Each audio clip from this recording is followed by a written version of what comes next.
आज की वीडियो में हम भारतीय दंड संहिता 1860 जो कि अब बीएनएस 2023 9 जुलाई द्वारा लागू हो गई है। बीएनएस में जो भी परिवर्तन नई लागू हुई धाराएं हैं, आईपीसी में जो भी सेक्शन थे और जो पहले से प्रोविज़न थे उनको कुछ हटाया गया है तथा नए प्रोविज़न जोड़े गए हैं।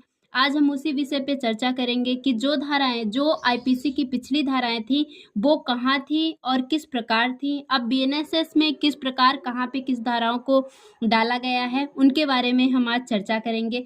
जैसा कि भारतीय दंड संहिता की धारा 1 थी, हम सभी को पता था कि संहिता का नाम और उसके प्रवर्तन के बारे में उसमें बताया गया था।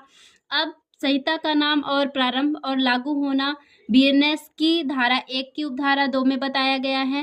भारत के भीतर किए गए अपराधों का दंड जो कि आईपीसी की धारा 2 में था, अब बीएनएस की धारा 1 की उपधारा 3 में संक्षिप्त नाम, प्रारंभ और उनका लागू होना हो गया है। भारत से परे किए गए किंतु उसके भीतर विधि के अनुसार विचारणीय अपराधों का दंड जो कि आईपीसी की धारा 3 में था, अब वह बीएनएस की धारा 1 की उपधारा 4 में संक्षिप्त नाम, प्रारंभ और लागू होना हो गया है।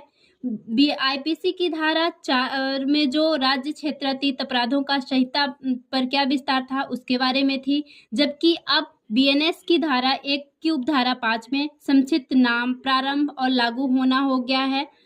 धारा 5 जो आईपीसी की धारा थी, कुछ विधियों पर इस अधिनियम का प्रभाव डाला जाना या किस सीमा तक प्रभावित करेगी उसके विषय में थी, जो कि अब आईपीसी की जो धारा 5 थी वह बीएनएस की धारा 1 की उपधारा 6 में आ गई है। नाम, प्रारंभ और लागू होना के ही अंतर्गत है।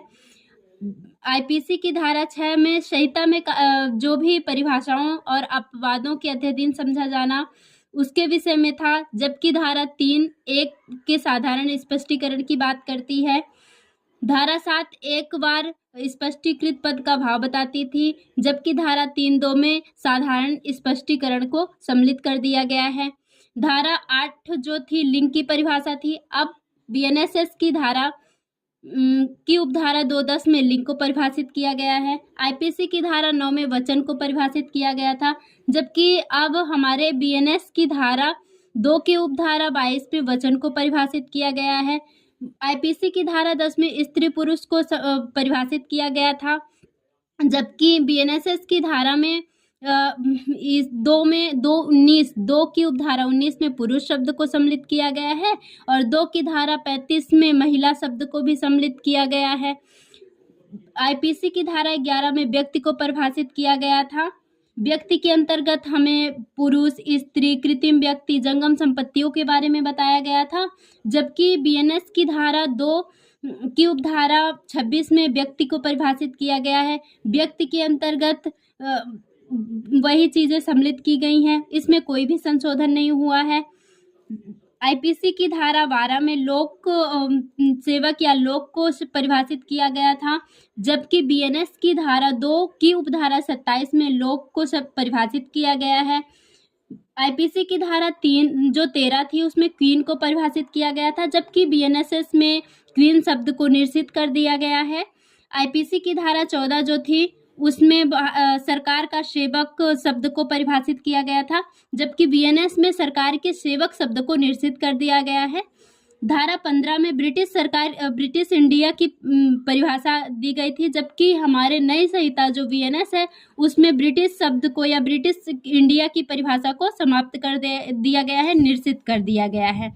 जो आईपीसी की धारा 16 थी उसमें गवर्नमेंट ऑफ इंडिया की परिभाषा थी, जबकि बीएनएसएस में गवर्नमेंट ऑफ इंडिया को हटा दिया गया है। भारतीय न्याय संहिता में गवर्नमेंट ऑफ इंडिया को निश्चित कर दिया गया है। जो कि आईपीसी की धारा 17 थी उसमें सरकार शब्द को परिभाषित किया गया है कि सरकार के अंदर कौन कौन आएगा।